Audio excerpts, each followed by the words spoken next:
Hi, welcome to Sevi Animations YouTube channel.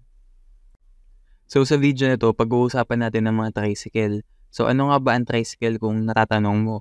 Ang mga tricycle ay ang mga motorsiklo na mayroong sidecar, nagsasakay ng mga pasero at nag-iikot-ikot sa iba-ibang lugar. So ang tricycle, usong-uso ito sa Pilipinas kasi practical, mura at napakadami. Literal, kahit saan ka tumingin ang daming tricycle. Minsan iba-ibang kulay pa nga yan. Kasi iba-ibang lugar ang sakop, iba-ibang lugar ang pinupuntahan, kaya minsan magpapalipat-lipat ka. So ito ang mga tricycle, yung mga nakapaskil na yan. Yan sila. Kagaya nung nasabi ko kanina, yung mga tricycle may iba-ibang kulay yan. Minsan may dilaw, may berde, may puti, may kahil, may pula. Depende, ang dami. So yung mga yan, yung mga kulay na yan, nare-representa nila yung kani-kanilang mga toda. So kagaya ng mga kulay na nabanggit ko na yun, iba-iba sila ng kulay para malaman mo kung anong toda ito. So kumbaga para merong distinction. Kaso ang downside nga lang ng tricycle ay pang short distance trip lang. O kung gusto mo man ng long trips, medyo mapapamahal ka.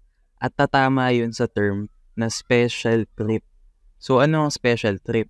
Special trip yun yung magdadagdag ka ng bayad sa tricycle kasi sasadyain niya yung lugar mo. So kunwari dito pupunta kang point A to point B. Ayan, medyo malapit, pwede pa. So sa pangalawa naman, point A to B rin. Pero medyo baliko lang at medyo mukhang malayo-layo yung ikutan. So sa pangatlo naman, from point A to point G, tapos di mo maintindihan kung saan pupunta. Pero alam ng mga tricycle yan. Diyan tatama ang special trip kasi sasadyain nila mismo kung saan ka pupunta. Kaya mapapamahal ka talaga. So di ba napag-usapan ng special trip? So pag sa special trip naman ang usapan, bibigay ako isang scenario or isang example. So ito yung magdadagdagan ng bayad kasi sasabihin nila galing sila sa terminal or sumakay ka nga naman sa terminal. So ito kunwari. So kunwari sumakay ka sa terminal and tricycle sa Purview. Tapos sumakay ka sa may FCM. Tapos sumakay ka ng dilaw o berde o alin man sa dalawan. Tapos kunwari pupunta ka sa Atherton Street sa North Fairview.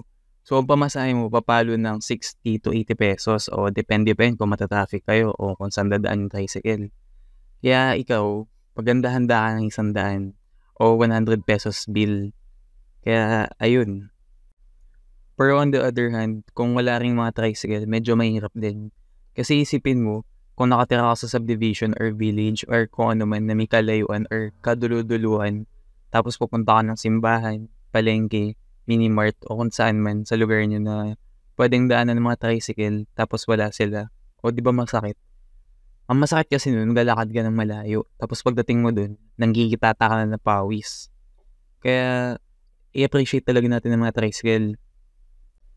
Kaya kayo tangkilikin natin ng mga tricycle kasi kagaya natin, mga taong kumakayod lang din sila at naghahanap buhay para sa kanilang mga pamilya.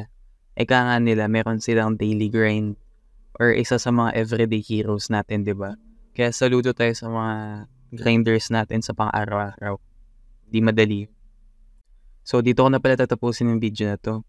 Salamat pala sa pakikinig at sa panonood nitong animation. Di ko na pala sasabihin mag-like, comment, or subscribe ka. Pero kung na-enjoy mo ito at na-entertain ka, stick around lang. Marami pa to.